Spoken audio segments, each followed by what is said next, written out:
Sorry. That's all right, no problem. What do you think it meant to your brother to be a freedom fighter? I'm sorry. Like, what did it mean to your brother to be a freedom fighter?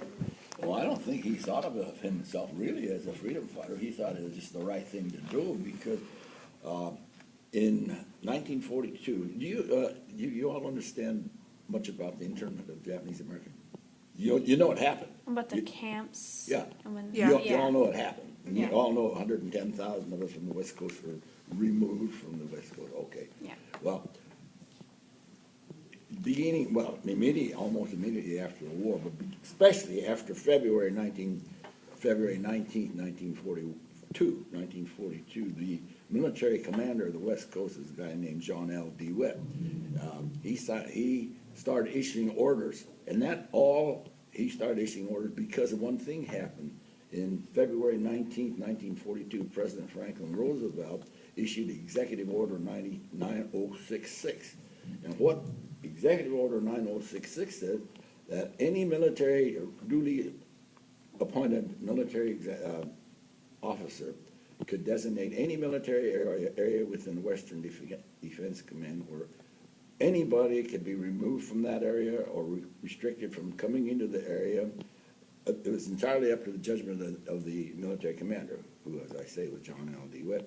And he established a zone, a military zone 1, and military zone 2 on the western states. That's Oregon, Washington, California. All of California was involved. The western half of Washington and the western half of Oregon was involved. And DeWitt says any person of Japanese ancestry and all persons,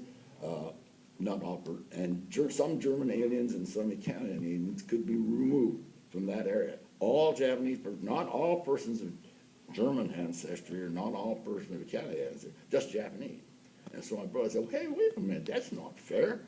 Why would it apply to all persons of Japanese ancestry like himself or like me, because I'm his brother, and not persons of German extraction? Why not German aliens and their children and Italian aliens? So he said, well, that's not fair, so he decided he's going to fight that. But along in March of 1924, DeWitt issued a curfew order, and this curfew order says no person of Japanese ancestry will be outside of his home between 8 p.m. and 6 a.m. in the morning. And furthermore, these people could not travel more than 5 miles from their home.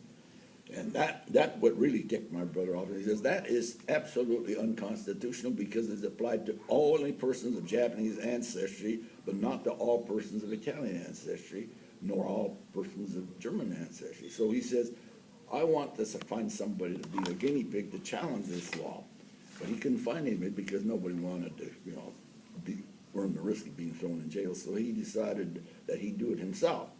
So on March 28th, this is just 4 days after this law was issued by General DeWitt, he violated that law and he got thrown into into the Multnomah County Jail overnight.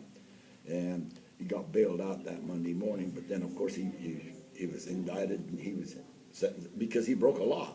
And this law was legal because the Congress passed another law called Public Law 503 that said anybody who violates these military commands are subject to punishment, 1 year in jail and or $5,000 fine.